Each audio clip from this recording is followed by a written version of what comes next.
AudioJungle. Salut tout le monde, j'espère que vous allez bien. Aujourd'hui on va découvrir les défiétantes types d'irrigation.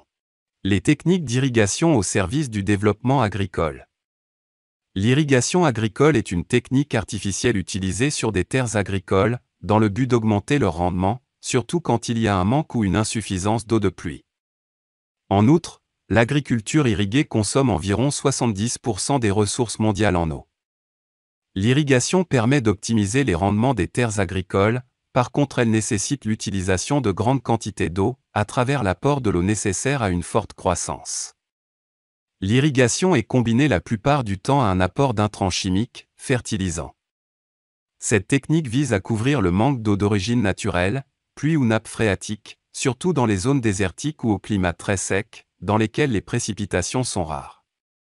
L'irrigation agricole est également appliquée dans le cas des cultures qui demandent plus d'eau qu'elles ne peuvent en trouver sur place, telles que le maïs, le coton.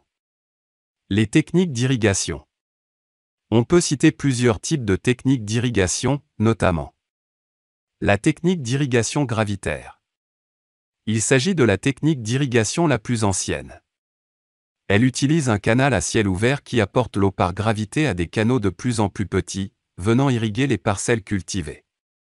Ce système d'irrigation utilise énormément d'eau, d'autant plus qu'une grande partie se perd par évaporation. La technique d'aspersion. Cette irrigation se réalise dans le cadre d'un système d'arrosage intégré, ou enterré.